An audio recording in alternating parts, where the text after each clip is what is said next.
and I'm trying to see if they can customize this image that I have, but I just don't want to blow it up so big that if it prints that it's like pixelated and you can't see anything but pixels. So I'm trying. I sent somebody an email over there to try to hope they get back to me. 3, 4, 5, 6, 7. We are good to go. All right. Happy day, ladies and gentlemen. The Broncos won. Woo-hoo. In today's episode, we talk Drew Lock and Josh Allen. We go over the Panthers game, preview the Bills, and we'll fill you in on each and every single little bit of the Broncos news.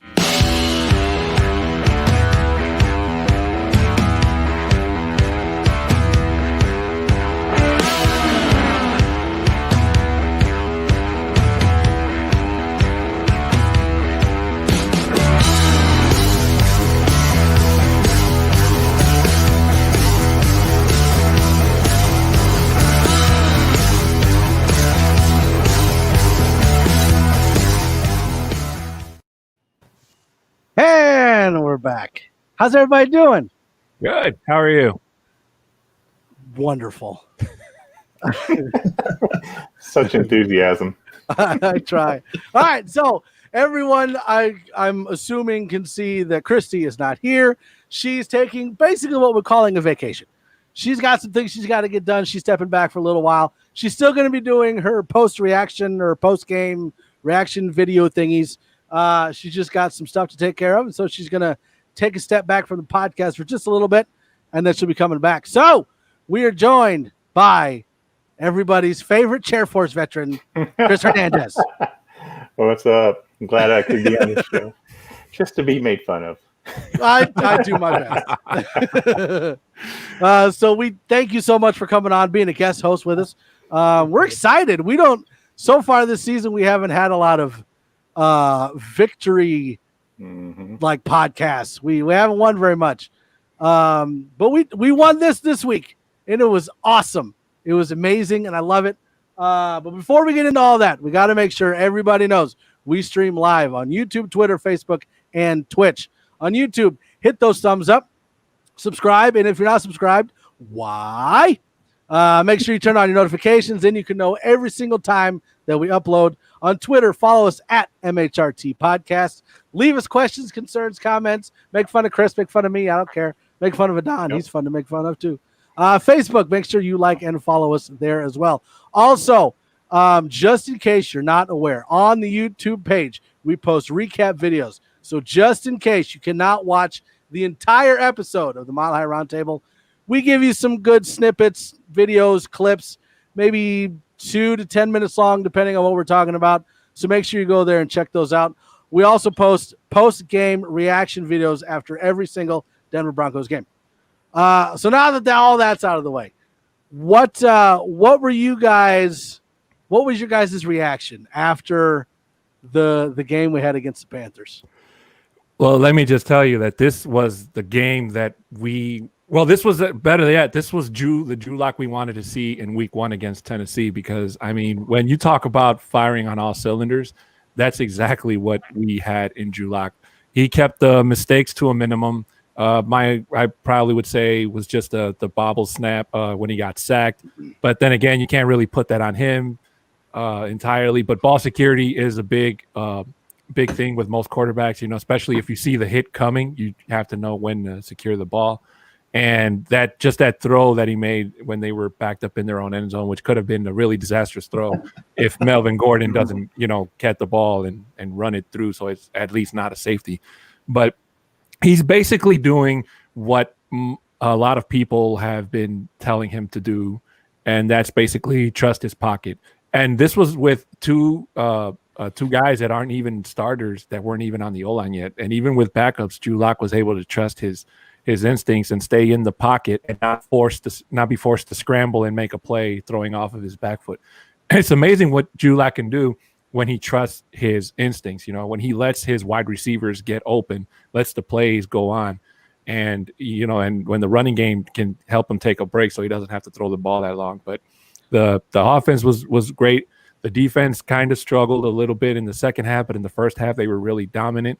We still haven't gotten that big outing show from both Malik Reed and Bradley Chubb. They were kind of quiet on the day. But other than that, everybody's doing their job. And right now, I know a lot of people are worried about us losing 2 cornerbacks in one game, in Duke Dawson and Kevin. I can't remember his last name. Tolliver. Thank you, Kevin Tolliver. So hopefully this isn't a huge issue. I trust that Vic Fangio can make do with what he has, which is basically duct tape and a prayer. But I have a good feeling that the Broncos, if they can keep playing like that against Buffalo, they can get that upset win. Now, I don't want to mess up the flow of the show, but we got a Zeus McPeak sighting. What up, Stu? Zeus. Thanks for tuning in, man. Okay, continue. I just had to throw that out there. Chris, what did you think? So my biggest takeaway from the game that I was excited to see was Drew Lock not going for that home run throw every time. Like he took those checkdowns. They did more screens that we weren't seeing all year. Got some last week, and now finally this most recent game. That is what really made me excited for Drew Lock, showing some progression, not always trying to get that big play. And because of those checkdowns, because he kept dinking and dunking, if you will, later on in the game, he got those bombs like he wants. So he got to have the best of both worlds, finally figuring it out, in my opinion. And I want to see him build upon that on this next game. It's going to be a challenge for him, though.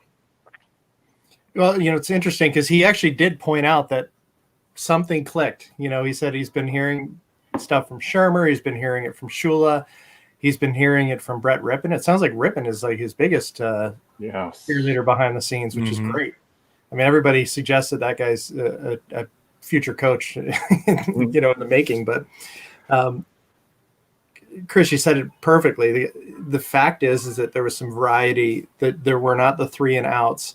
The long passes were not dangerous, in terms of risking that a turnover was going to happen.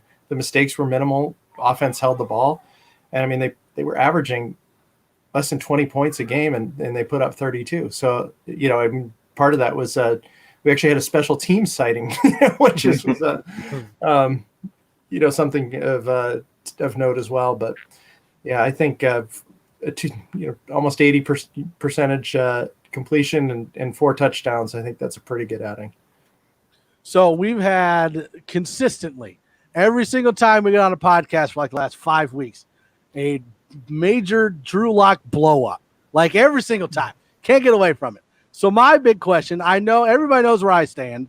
I know where Glenn stands. I know where 6'10" stands. Chris, where do you stand on Drew Lock, or where have you stood on Drew Lock throughout the season? Are you the Drew Lock apologist or the give up on Drew Lock crew? It's going to sound wishy-washy. I'm neither, because the kids growing still. I know this is his 2nd season, but technically this is coming up on his 16th game. A lot of the times they do well the first few games, like we saw with Locke, a 4-1 start, and then something happened that most quarterbacks don't have when they have a full season. There was a break in the season. You can't say the what do we call it, the nasty hit. And dude, you can call it whatever you want. We don't get paid for nothing. I don't know what you I call it the beer bug. The beer bug. All right. Yeah. So that hit. So he didn't. Nasty works too, though. That hit. Didn't have an off season. Had a new OC come in, and so now he's flipping the game again. And so now he's starting from scratch, even after those first 5. And then he's trying to figure it out again. Gets hurt again. Comes back in. So I don't know who he is right now because of all these the transitions and because of the ups and downs. I see potential though. This game showed potential. Seeing that he has finally learned, and it took a couple games, but we see a ceiling there. We just got to rise that floor up because it is there. But I want consistency to see really where I stand with them. I do believe I always back the quarterback, but I think it's still too soon to find out who we have in Locke. Yeah, and it even like it seems like the people that have been just against Drew Lock, no matter what, have just been under fire. Like either they're under fire for one thing, or the people that love Drew Lock are under fire for something. And now that there's a win under Drew Lock's belt where he had a good game, everyone seems to be going towards he was amazing. He can be a great quarterback. And I'm sitting here like, whoa, like he had a good game. I won't take that away from him. It was a good game. But at the same time, Can't like take it away from him. one good game does not erase 12 pieces of crap. Like, I understand you had a good game, but one game doesn't make you the future franchise quarterback. It shows progress, which is what we wanted. All we wanted was to see progress.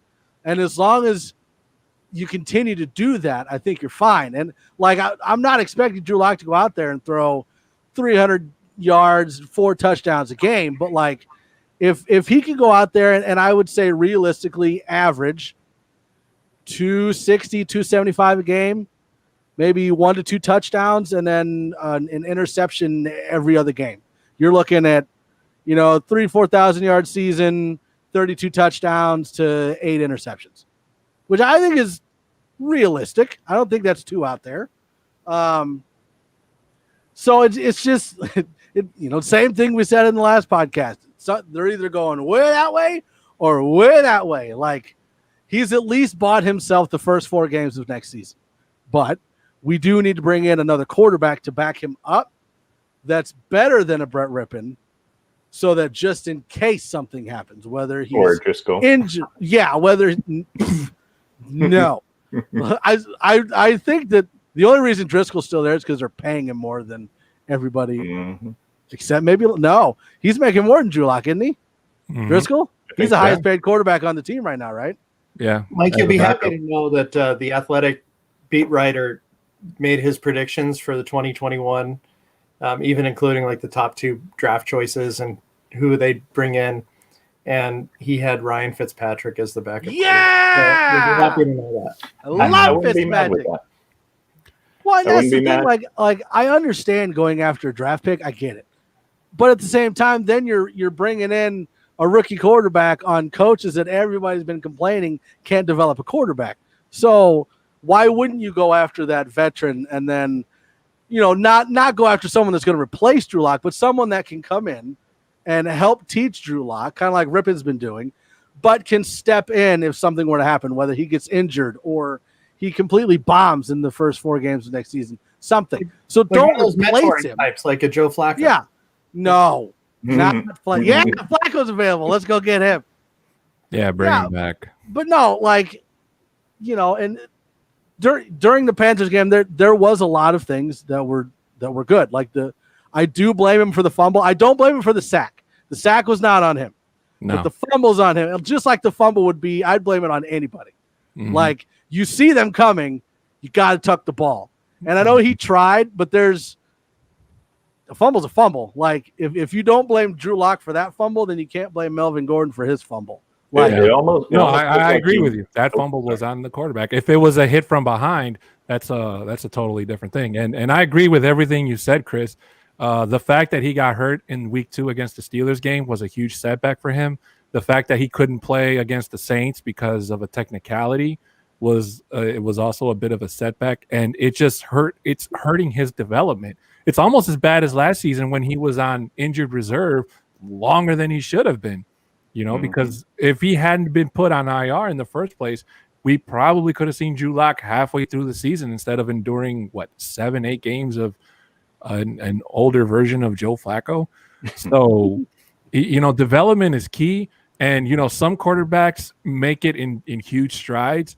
Other quarterbacks, they're roller coasters. They'll have 3 bad games, 1 good game, just up and down, up and down.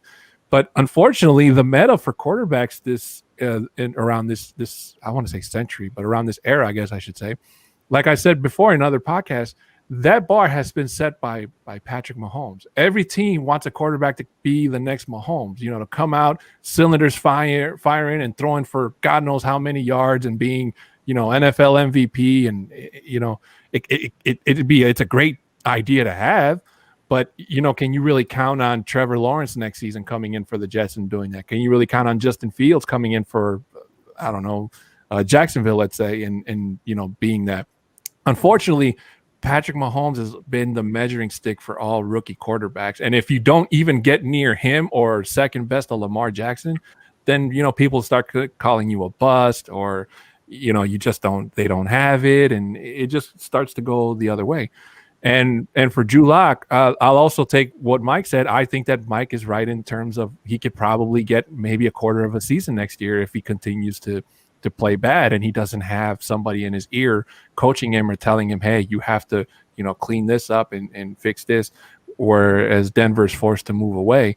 And it's also a huge gamble on John Elway because John Elway is going into his last year of his contract. So, if John Elway is not back with the team in 2022, then more than likely for sure, if Drew Lock does not impress, he won't be on this team by then. Well, what do you guys think of Shermer and Shula returning next year?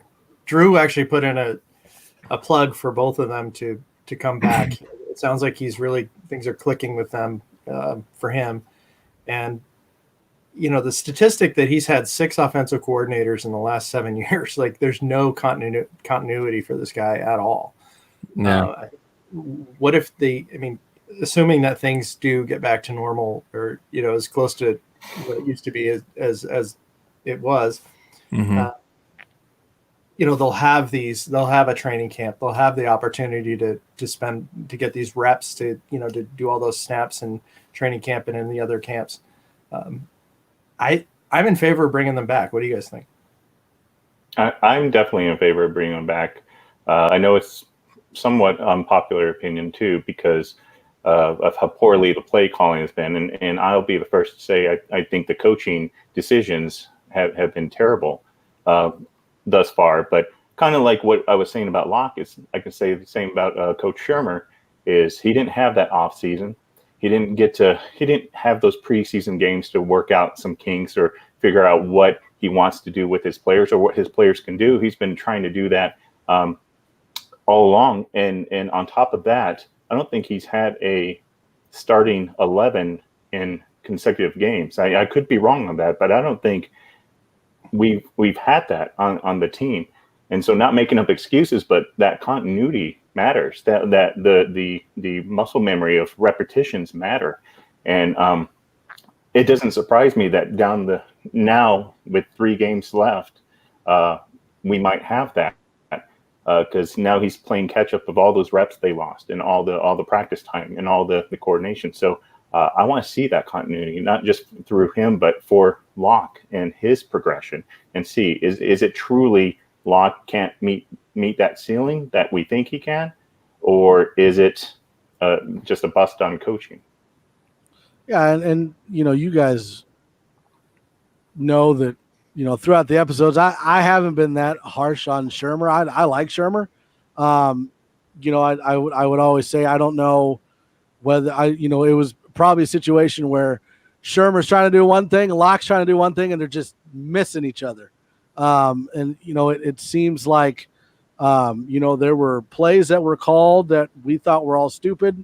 And did he call him just because he's calling a bad play, or did he call him because the other option is something that Drew Lock hasn't done well, and so they're trying to avoid that play call? So, now that we're seeing the basic version of what it's supposed to look like, and you can see the success and where it could go, you almost have to bring back Shula and Shermer just so that you have that continuity on the team. Like, you can't overturn that just because you're like, well, he wasn't that good for the first 12 games calling plays, when not all and it's the same thing with Drew. Like, not all the failure was on one or the other. It was on both. So now that they're starting to iron it out, we can see where it goes from here. But just like with Drew, I think Shermer's bought himself at least into next year.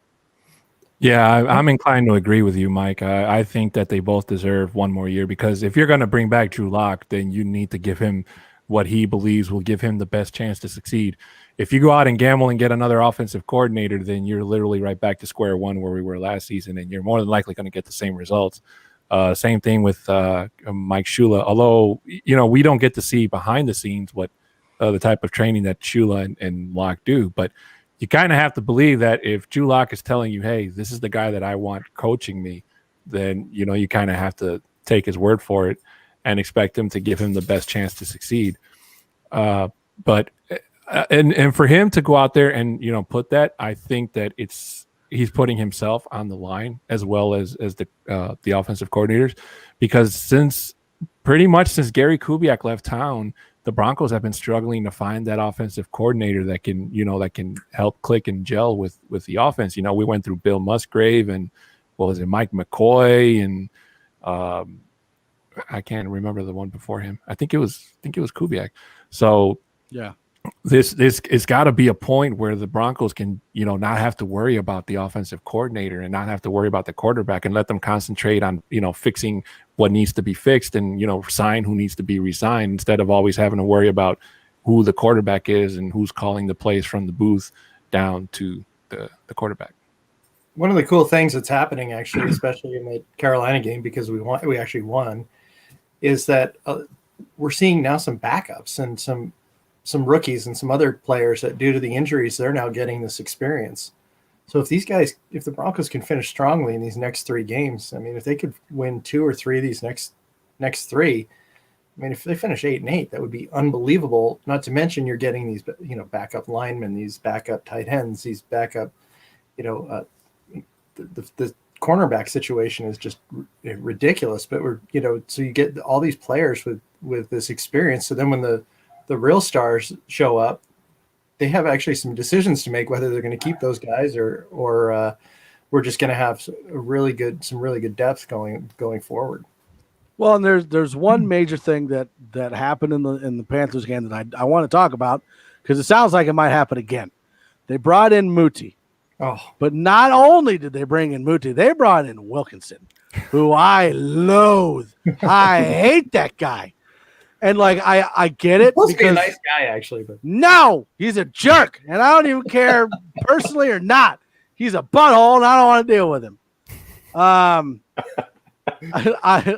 get bringing the ultimate keyboard cowboy. I get bringing him in because Muti and him practice together, but at the same time, we all understand that Dotson is the better right tackle. So why do you risk potentially letting Wilkinson hurt Drew Lock again instead of playing Dotson just for continuity? You got to see what Muti has, whether he's with Wilkinson or not. You know what? I saw 2 videos on 2 different YouTubers the other day who specialize in breaking down play-by-play for the Broncos. And the one thing that they both had in common was, while they were breaking down the offensive line, one thing that you kept hearing often them say was, Wilkinson does a great job here. So stop it. I'm not kidding. I wish I was kidding, because I don't like Wilkerson either. So obviously what these 2 young men are seeing is what Mike Munchak is seeing, and we're not seeing it from a fan point of view, because we're seeing the game as it happens in live action. So I think that Mike Munchak is trying to turn Wilkerson into what he did with Garrett Bowles. He's trying to turn him into somebody, the next Cinderella story, because that to me is the only explanation that I can think of on why Munchak would put Wilkerson out there, even though the game that I was watching, the pass rush was beating him, and he couldn't even push his guy to the outside and give Drew a chance to, kind of step in the pocket. He would push him, but not far enough where the defender can still get around him and get to Lock. So I don't know if it was, Dotson pissed somebody off and, he got scratched or whatnot, but it just goes back to what I said. I don't want to jinx it, because I feel every time I come on here and I say I don't like Dawson, I don't like Harris, they either get traded or cut or hurt. Knock on wood. And even though I don't like Wilkerson, I just don't want him to get hurt. I guess I can agree with that. The only thing I can think of why Wilkinson was out there is they're not completely sold on the guy, and they were going into evaluation mode, and that's why they had Muti out there as well, which doesn't completely make sense to me, but that's the only thing I can think of. because why else would you put him out there unless you're trying to see how he works with another guard? And so maybe perhaps if they're looking for the future, if they're thinking he can be one of our swing tackles, a backup. But besides that, I'm with you, man. I don't know. Shermer said something interesting about Moody. Is he's like, you're not supposed to have favorites, but I really like this guy, and I think that's kind of the consensus that, I was seeing, and even in our group chat that we have, we were all just so jacked right off the off the bat with the way Natani was playing, and I mean the fact that he can move, and if you saw that that screen pass where he cut the defender's legs out from under him, I mean just the guy can barrel over people, and he's strong and he can move. Yeah. I guess that they were saying that as far as the run game goes, Muti's like a bulldozer. Like that's his thing is the run game. It's the passing game. He's got to work a little bit. But I mean, think about it. That means that you can basically take whether Glasgow is starting or not, he's still going to get paid the same amount. Mm-hmm. But Muti showed that you can be more consistent behind him than you could be behind Glasgow. So, I mean, you think about it, that means we're going into next year with Bowles, Reisner, Cushenberry, who's getting better, Muti, and then we just got to figure out right tackle. I mean, when the Hairless Wonder's in there, he's good. But the second that he gets an eyelash in his eye, not from him because he doesn't have any, from somebody else, he's out. Gross. On IR, there's no rules in this podcast. I just say whatever I want. He's that's probably what the defensive lineman's doing. The end's taking out, and then he's out for 8 weeks on IR because he got a scratch on his eye. So do they re-sign Dotson, who's probably going to ask for a little bit more money if they do, or do they draft a tackle? Because I don't know in the draft if there's a right tackle that could hold up without having to sit and learn for a year or two, and then you're in the same situation we're in right now. Yeah, if they draft a tackle, then they're not going to sign either Wilkinson or DeMar Dotson. They're just going to have him play behind Jawan James. But I actually was really impressed with the way Muti was playing, and I'm pretty sure John Elway was sitting in his chair and thinking like, damn, maybe I should have held out on getting Graham Glasgow and, maybe gamble on Muti. But on the other hand, it's great to know that you have that type of play from Muti that you can keep in your back pocket in case, him or Reisner go down. And then you don't have to worry about the backup struggling to keep the quarterback, safe. But I don't like Wilkinson at all. I know that they're probably just testing him to see if maybe he got better coming back from an injury, but obviously he didn't. He's still struggling, and I'm really praying that he doesn't see the field this Saturday against the Bills. Yeah. So one of the big things we were talking about last podcast was potential draft picks. And, we were saying that if Drew Lock plays well, they're probably not going to go quarterback in the first round. I mean, unless something crazy were to happen and an obvious first-round quarterback falls to them, I don't think they draft a quarterback. So who do they go after? I mean, we all kind of made our picks as far as whether it's a corner or a linebacker. Chris, what do you think the Broncos do if they don't go quarterback in the first round? What's the biggest need for the Broncos outside of that? What I think the biggest need is, you said the two already, linebacker and cornerback. For whatever reason, Coach Fangio doesn't think he needs linebackers. So I would guess cornerback. Right? Because we got him.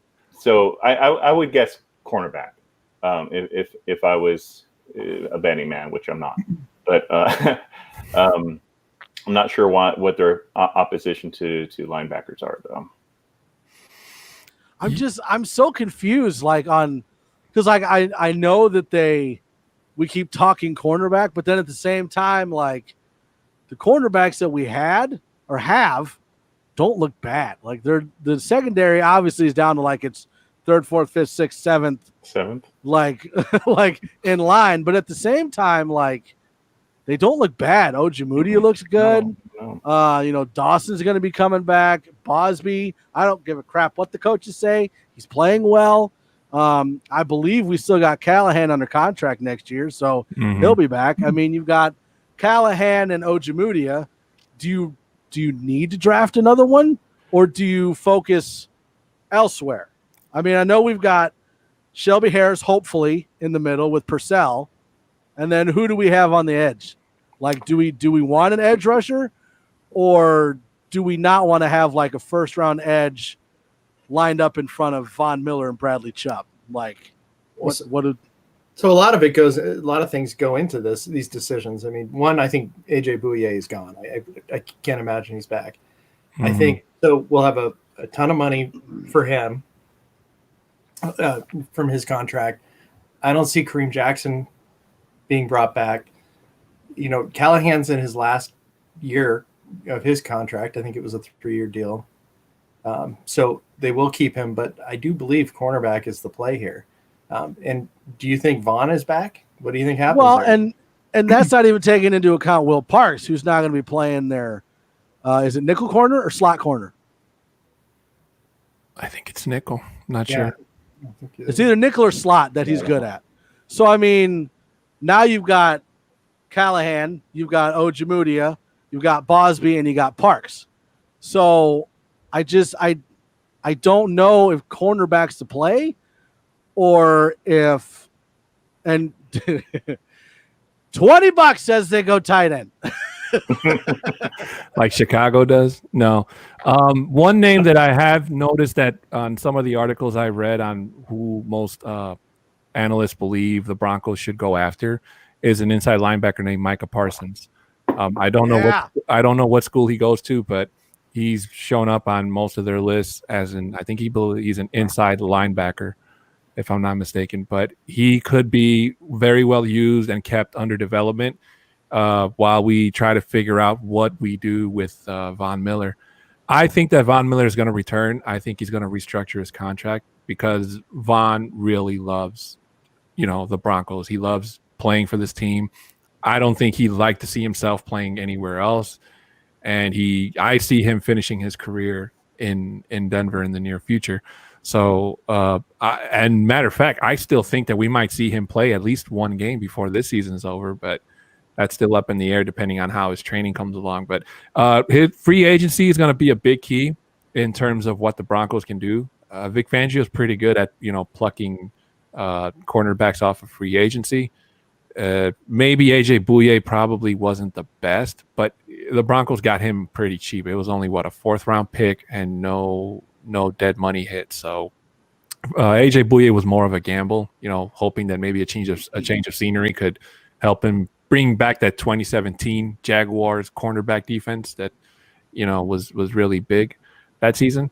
But unfortunately, it didn't, and this PED suspension on his behalf only made his future even worse. And like Glenn said, I don't see him coming back. So I think that the Broncos are going to shop around in free agency, either for a cornerback or a linebacker, and whatever they don't get there, they'll probably more than likely get in the draft. Yeah, and first things, Micah Parsons plays for Penn State. Thank you.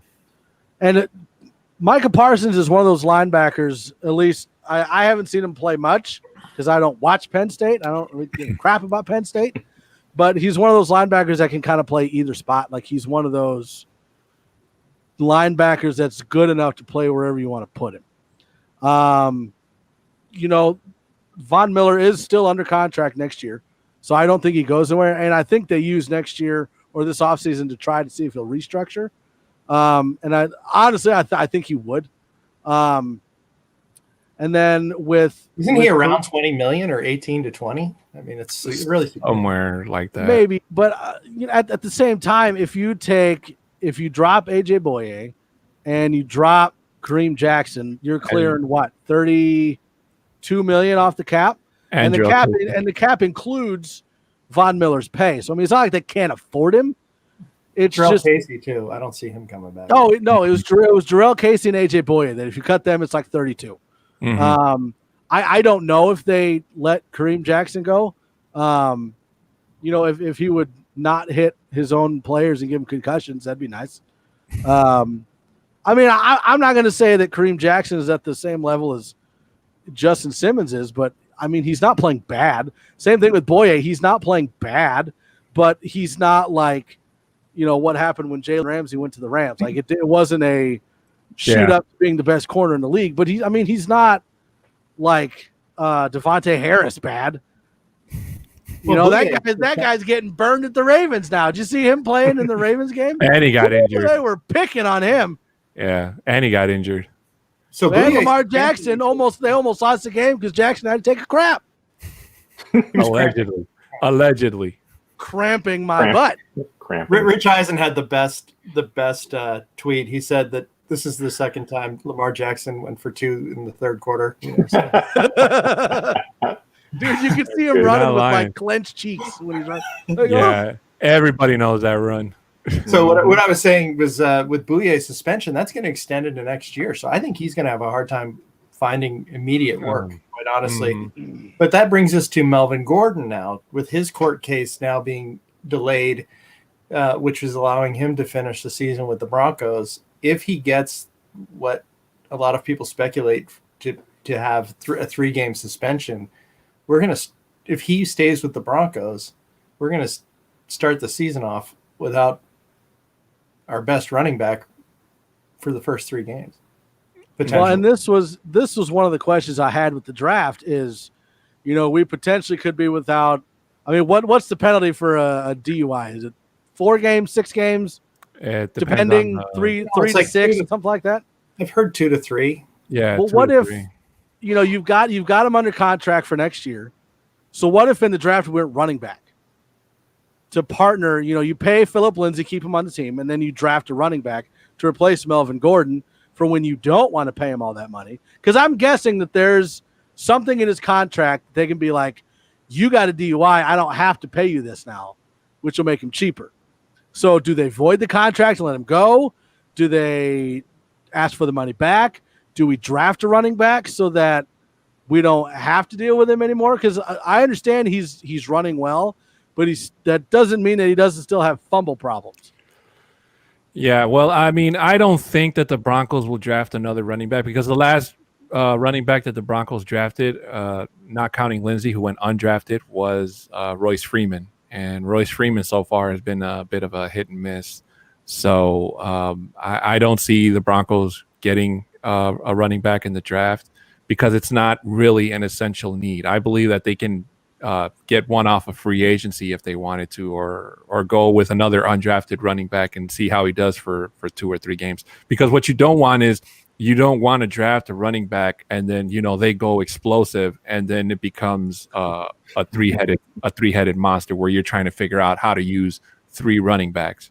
Like and Lamar Jackson, explosive. Yeah, and that's a problem that the Broncos don't really need right now. It could be where they decide to extend Royce Freeman, bring him back another year just to fill in that gap of those 2 or 3 games while Melvin Gordon's gone, and that would eliminate a need for the Broncos in terms of getting a running back.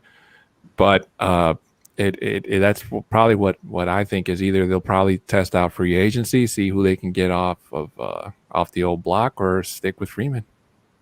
I don't know if they draft a running back, it's going to be in later rounds. I don't think they're going to spend the first day or even maybe second day on a running back because they're a dime a dozen. Richie, second round Najee Harris. I don't know who that is. He's the running back for Alabama. The only reason I know that is because I looked it up when I saw the comment. I don't know. I mean, I don't know if there's any free agent running backs that are going to be available that are better than and cheaper than Melvin Gordon would be. That's the only problem that I have. That's the problem. It's the money. I was a fan of Adrian Peterson because Adrian Peterson is the exact opposite of what Phillip Lindsay is. But he's going on 52 years old, and he's got the fumbling problem too. But at the same time, he's a future Hall of Famer. So, you kind of want that. I don't know, because like with Philip Lindsay, they run him in the middle. Why do you run him in the middle? He's the smallest guy on the field. He's like 4'11", 120 pounds. Why are you running him in the middle? Yeah, that drives me nuts too. He just pinballs around that. Stack box, Lindsay up the middle. Sweet.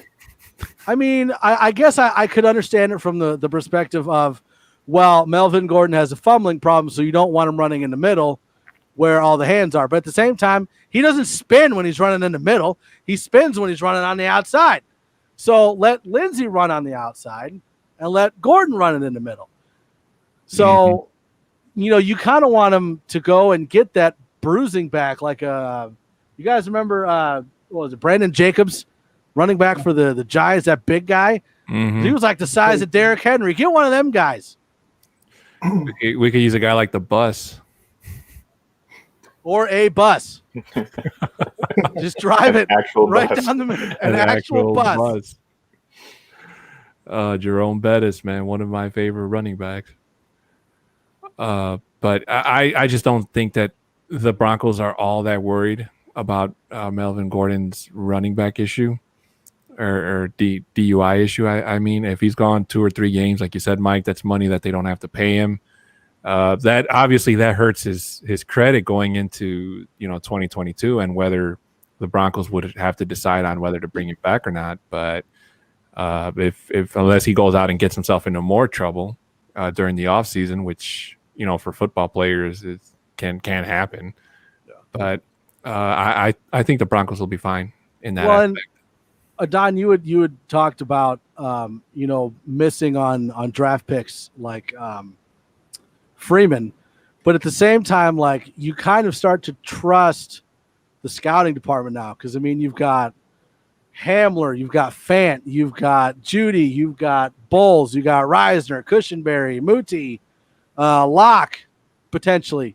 Well, I mean I can't throw him in there yet. I mean he had one good game, so he's getting there, but I need more than one game. So I mean, as far as draft picks, I'm not worried about them hitting on a draft pick, but it seems like they hit more out of the first round. So, and especially with Elway, I could definitely see him trading back, like to the later part of the first round and going. Shoot, I don't even know anywhere they would go on offense other than running back, except maybe right tackle. But I don't know if they'd take a tackle before the third round. So. I mean, you got to think it's defense somewhere. I mean, they need to start taking defense. They're not getting any younger. You're right. We're gonna start having this fight. What do you mean one good game? Show me another good game. I agree, George. Let him have it. No, he had a good game, but I can't say that he was a good draft pick until he shows consistency. Like, we've seen the progress. Now let's see the consistency. You mentioned Jerome Bettis, the bus, earlier. Usually when there's a bus on our show, it's Mike driving over Drew Lock. Pretty much. I drive over anybody in my way. All right, Pretty so much. Let's can't give credit where credit's due. I did. He had one good game. Moving on. Let's see what happens next. So we didn't really talk about the Panthers game, but that's fine. We won, so who cares? Let's move on to let's move on to the Bills. Let me just say before we move on to the Bills. I already moved on. No, before you do. There's a lot of people that were discouraging this offense because saying, Carolina, it's the Panthers. But they forget that, saying that it's just the Panthers, it's the Panthers that beat, the Falcons, Matt Ryan. They shut out Matt Stafford. And those are 2 quarterbacks that a lot of Broncos fans have been clamoring that Denver should go for in the offseason. So you can't just go out there and say, it's just Carolina. They're playing terrible. Carolina is an up-and-coming team, whether you want to admit it or not. They have a new head coach. They have a new defensive coordinator, I believe, or offensive coordinator. They have a potential rookie defensive player of the year in Jeremy Chin. So they had the weapons to beat Denver. but unfortunately, they didn't take advantage of it. They made too many mistakes, whereas Denver limited their mistakes to just one, and they took advantage of the opportunity that was given to Drew Lock.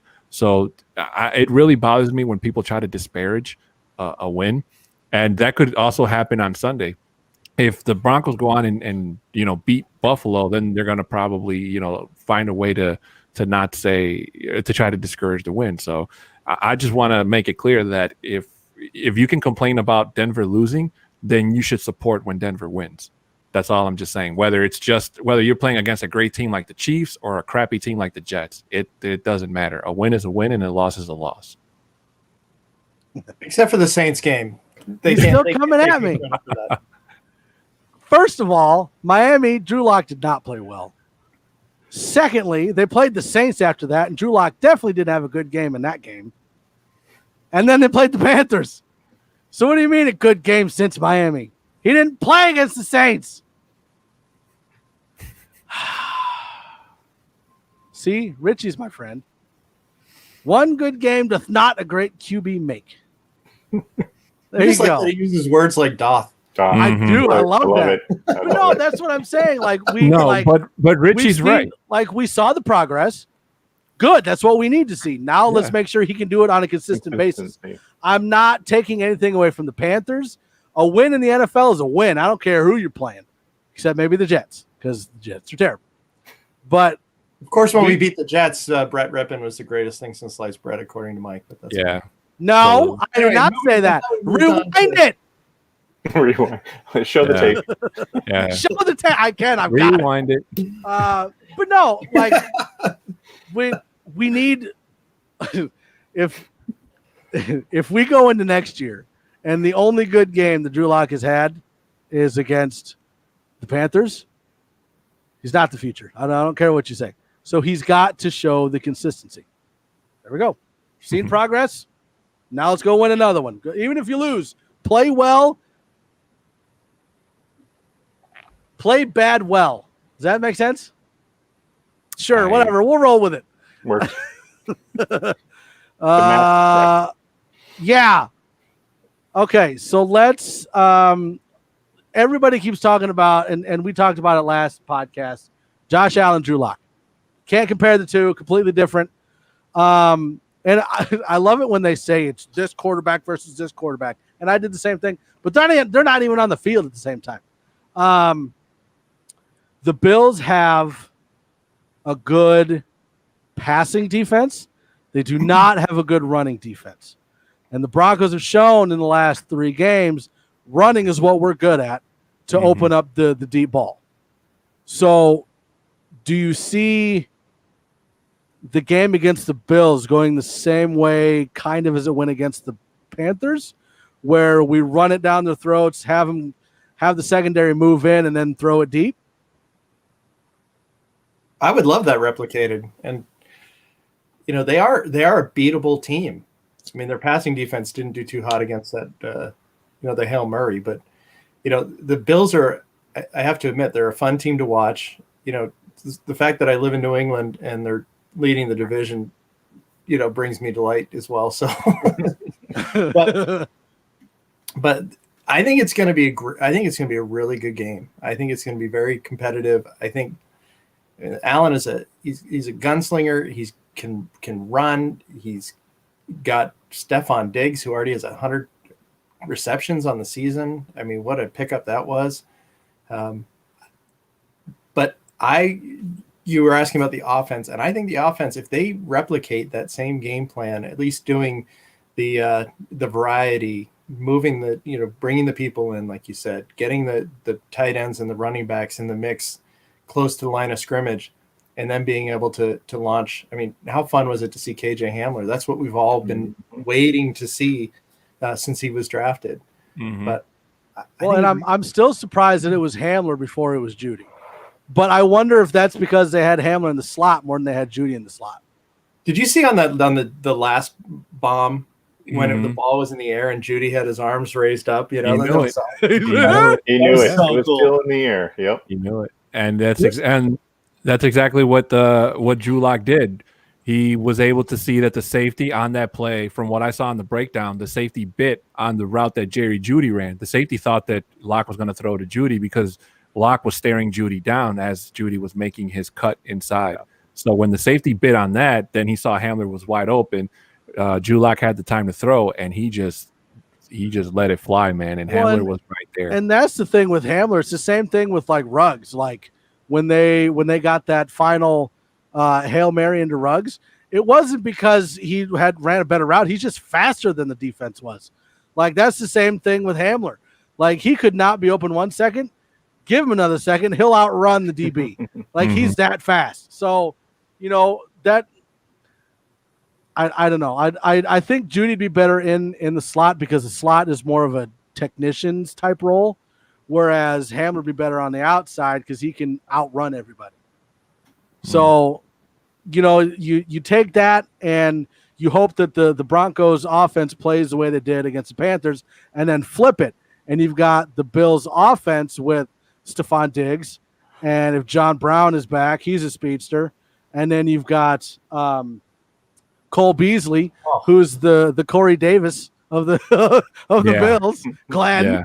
He's more like the Wes Welker, Julian Edelman type. Yeah, and the only thing that they don't have is a solid running game. Their best rushing weapon is Josh Allen. So do you blitz him like we have in previous games and then hope that our 6-string cornerbacks can keep up with the 3 weapons they've got? Or do you go more to a zone defense to kind of hang back and give them help when they need it? Because that's my biggest fear is those 3 receiving weapons versus our banged up secondary. Well, as somebody in the comments suggested, it's going to be the Bills' offense versus Fangio's defense. So if Fangio goes for the blitz, the Broncos have to make sure that they don't allow Josh Allen to get even an inch of room out of the pocket, because Josh Allen, he can scramble, he can run. You give him an inch and he'll take a yard. So on those blitzes, they have to make sure they don't allow him to break out. The containment is going to be a big issue, not giving Josh Allen that room to run. Because that's something that has burned this defensive line, because they haven't had the constant amount of pressure of getting to the quarterback when they need it to be, unless they run certain blitz plays where the quarterback doesn't pick it up. And, somebody like Walker or Deshaun Williams or who might have you just happens to break in and get a sack. But like you said, the Bills, they have a really talented offense. Stephon Diggs he can be scary as a deep threat. Cole Beasley can find ways to get open if you leave him alone long enough. And it's just going to come down to, who makes a mistake first, who throws an interception first, Josh Allen or Drew Lock. But I believe that the Broncos should have the advantage with the Bills coming into Mile High, and they can get this upset if the same Drew Lock and the offense from Carolina flew back with the team on Saturday. Well, and Chris, is it Josh Allen? Is it the receivers, or is it something else that you're more worried about going into this game? Well, what I was going to say was to your first question, Mike, is I think the Broncos laid the blueprint of what they should do against when they were playing Kansas City. Very similar. I'm not saying Allen is Mahomes, but he can be deadly down the field like Mahomes can, and they have some receivers like that. And we do have a banged up secondary. And so if they can use that blueprint and build upon what they did at Carolina last week, I think they can at least contain him and force the Bills to play a different game than they're used to playing. Will it work or not? It just depends on execution. But I do think that I'm nervous about our 7th, 8th string, whatever we're at now, secondary against Diggs and Beasley and Brown, because if we allow him to get the ball to those receivers, they'll pick us apart, and so it will rely on that front pressure. Getting there, maybe someone having to spy on him too, because get him out of the pocket and he can take off, and that's another thing they need to be concerned about. So get him out of his rhythm, kind of like they got Mahomes out of his rhythm. And I think they will have that potential of being successful. Yeah, and I think there's a common problem that I see going in about halfway through the third quarter. And you saw it against the Panthers too. Mm-hmm. The offense would start to have 3 and outs, and then the defense is on the field for too long, which is why the Panthers started to come back. So with the Bills not really having that good of a running game, you have to keep Allen and the receivers off the field as long as you can. Run that ball. Yes. Waste as much clock as possible, and don't let your defense get on the field until they absolutely have to. Just like they did at Kansas City. Yeah, because, I mean, you could see it. Like when Miami started coming back, when the Panthers started to come back, it was right about halfway through the third quarter, and the defense had been on there forever because the offense coming out of the locker room started getting 3 and outs after that first initial drive. And the weather's going to be decent too. It's going to be a high of 46 and it looks like partly cloudy. So it's not like the weather is going to impede the Broncos from trying at least any of the offensive strategies that they decide to do. Agreed. All right, so Chris, you're going to fill in for Christy. So anything you say, I'm going to mark under her tally. I pick Raiders. So what? Broncos, Bills. Who wins? What do you think the score is going to be? What's that, Glenn? Christy just unfriended you. Yeah. Real time. She did. So you got Broncos, Bills. What's the score? Who wins? I got Bills 30, Broncos 23. Okay. Just like you were saying with the defense, they seem to let up too much, and I'm afraid that it will be a fourth quarter touchdown that Allen will get off because of a tired defense. Well, you know me, Mike. I always pick Denver, even when we play really elite teams. So I'm going to say Denver 26-23. I have a feeling that our kicker is going to hit the game-winning field goal because we're not going to have McManus, it looks like. So I'm putting all my chickens in that coop. I'm going 30-27 Denver. I'm torn because if the Broncos offense can play like they did against the Panthers, I can see the Broncos winning. But if it comes down to like a game-winning drive, you got to trust Josh Allen and the wide receivers more than you trust Drew Lock and our wide receivers. So I don't think it's going to be a high-scoring game because both defenses are really good. So I think it's going to be more like 17-14 Bills. Locked in. Sorry, Christy. All right, so moving into the AFC. Chris just picked against the Broncos and picked the Raiders. Like she's whatever episode Christy's not here, she automatically picks the Raiders. Yeah, that's tradition. All right, so going in, I'm waiting to see if she's going to throw like a hateful message. You better not. So going into the AFC West predictions, Glenn, you're still winning 30-14. 6'10" at Christy, 27-17, and I'm at 23-22. You stay in the basement. You're literally in the basement, so you shut your face. So we got Broncos and Bills, Chargers and Raiders. I'm going to have to say Chargers. I feel the Raiders are starting to spiral in that toilet that is their season. So Chargers. This is going to be a competitive game. I'm looking forward to actually watching it. I got to go Chargers though. Not because I don't want to pick the Raiders. I just feel like the Chargers are going to win this one. Yeah.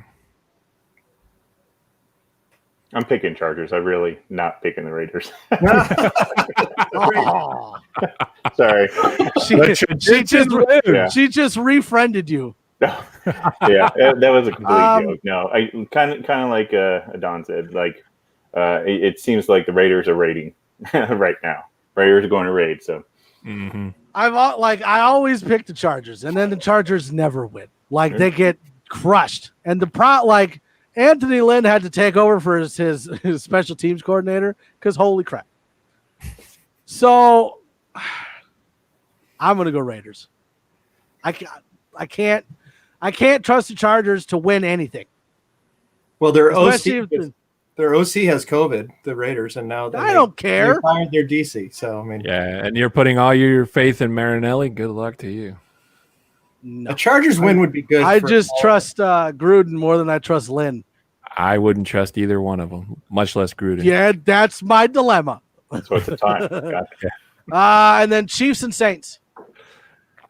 I'm going to have to say Saints. I think the Chiefs are going to finally suffer their second loss of the season. Patrick Mahomes, even though he came back and won that game, 3 interceptions in one game. That's a pretty tough outing. And even though the Saints defense got embarrassed last week in that upset loss against the Eagles, I think they're going to be out for revenge. Even though Drew Brees isn't cleared or slated to start, they're probably going to try to save him for the playoffs.